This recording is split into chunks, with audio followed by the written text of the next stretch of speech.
हाती न घेता तलवार बुद्ध राज्य करी जगावर या विश्वाला शांतीचा मार्ग दाखवणारे महाकारुणिक तथागत गौतम बुद्ध, जिच्या कुशीतून स्वराज्याला स्वप्न देखून साकार झाला अशी राष्ट्रमाता राजमाता जिजाऊ, स्वराज्य निर्माण करणारे छत्रपती शिवाजी महाराज, ज्यांचं नाव जरी घेतलं तरी तरुणांचं रक्त सळसळत असे स्वराज्य रक्षक छत्रपती संभाजी महाराज, वर्षानुवर्ष कितपत पडलेल्या स्त्री शिक्षणाची ज्योत पेटून महिलांना शिक्षणाचा अधिकार देणारे क्रांतीसूर्य महात्मा ज्योतिबा फुले आणि क्रांतीज्योती सावित्रीबाई फुले व तसेच बोधिसत्व विश्वरत्न डॉक्टर बाबासाहेब आंबेडकर यांच्या स्मृतीस मी त्रिवार वंदन करते व परिवर्तन धारा साहित्य कला मंच द्वारा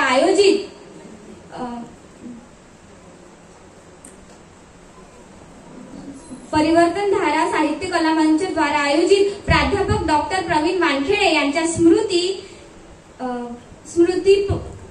प्रित्यर्थ आणि सन्माननीय विचार मंचावर उपस्थित सर्व मान्यवर, या सर्वांना माझे मैत्रीपूर्ण जय भीम। माझं नाव अदिती अजय लोखंडे, मी वर्ग 9वीची विद्यार्थिनी। आज आपणास एका युगा पुरुषाच्या भारतातील राष्ट्र निर्मितीला योगदान आणि डॉक्टर बाबासाहेब आंबेडकर याबद्दल बोलणार आहे, ज्यांनी आपल्या भारताच्या राष्ट्र निर्मितीला केवळ आकारच दिला नाही तर त्यात समता, स्वतंत्रता आणि बंधुतेची अमर ज्योत प्रज्वलित केली।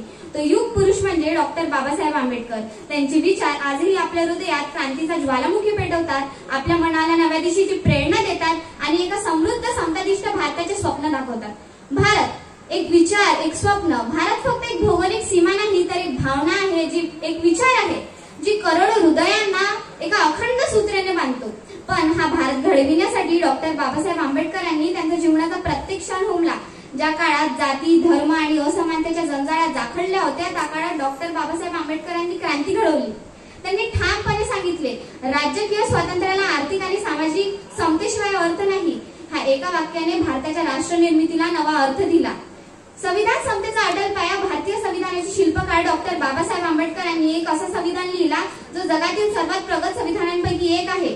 संविधान फक्त एक नियमाचा संग्रह नाही तर तो एक जिवंत दस्तऐवज आहे, जो समता, स्वतंत्रता, न्याय आणि बंधुतेने परिपूर्ण आहे। त्यांनी प्रत्येक भारतीयाला मग तो कोणतेही जाती, धर्म, लिंग व आर्थिक स्तराचा असो सन्मानाने जगण्याचा हक्क दिला। त्यांनी वंचितांना, शोषितांना आणि उपेक्षितांना संविधानात केंद्रीय स्थानी ठेवले।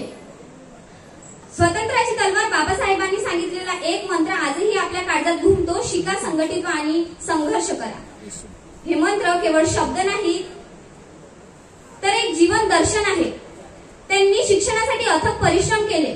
त्यांनी परदेशात जाऊन उच्च शिक्षण घेतले आणि आपल्याला सांगितले, शिक्षण घ्या कारण ते तुम्हाला तुमच्या हक्काचा आवाज देईल।